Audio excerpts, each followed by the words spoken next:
909, it's a sad fact of life, but active shootings and school shootings seem to be all too common here in the U.S. and abroad. But would you or your child be prepared? All this week, 3TV and CBS 5 teaming up with the Power of Two to help keep you and your family safe. And today we tackle this tough subject. Derek Stahl in Phoenix this morning with what you need to know.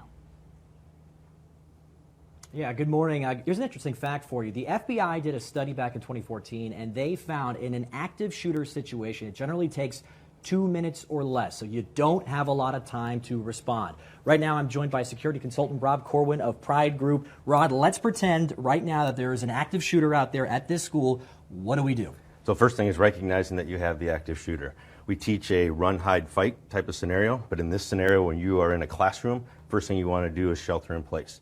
You don't want to run out into the danger, so you want to shelter in place. Here you would lock the doors, which you see that the doors have locks on them. You would look at your emergency action plan, which is you have an escape route if you were to use it. You would go to another door if there's another opening, like the one on the far side over here, and with that door it does not have a lock on it, so you would grab the desk, have somebody help you with the desk, and put barricade in front of the desk in order to keep it blocked so people couldn't come in through that door. You would cover the windows. Children would go against a non-windowed wall. They would make sure you turn off any cell phones, turn off any sound that's inside of the building or inside of the room, and shelter in place. Teachers should be trained to go through their emergency action plan, which is calling 911, going through their protocols, getting people here. Yeah, and just to underscore that point, in cases like Sandy Hook and Columbine, most of the casualties happened outside of the room, so the inside the room is really one of the safest places to be. Correct. When you go to a run, hide, fight type of decision making, you want to make sure that you process where you are. If you're in a shelter or in a shelter in place type environment, stay in place, lock down. If you are close to the shooter, can identify where that shooter is, that's when you run. And when you do run, you run in a zigzag pattern and know where you're running to. So don't run to a dead-end hallway. Don't run in straight lines. Don't run with the masses. Break away from the masses.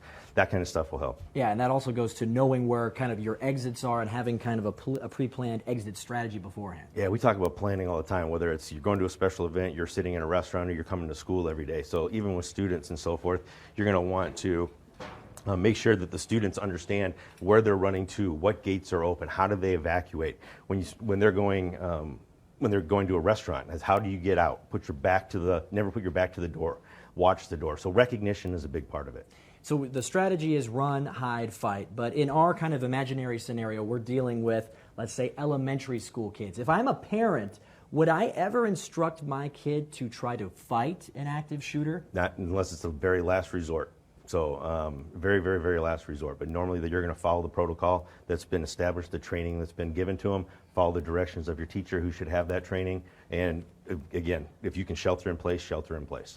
Now I want to bring up, we have a full screen with some tips, and here they are. Be aware of your surroundings, know where your exits are, be prepared to run, hide, and fight.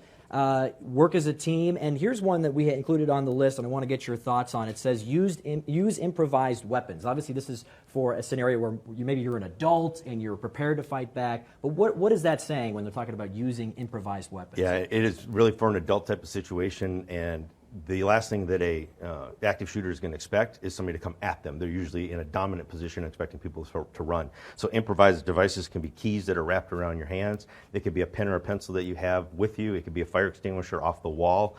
It could be anything that you can use as a weapon. And one of the things, if you are in the fight mode, you fight with vigilance, and you fight with aggressiveness, and you fight with intent. All right, Rob Corwin with Pride Group Security. Thank you so much for joining pleasure. us. The big takeaway, of course, prepare, prepare, prepare.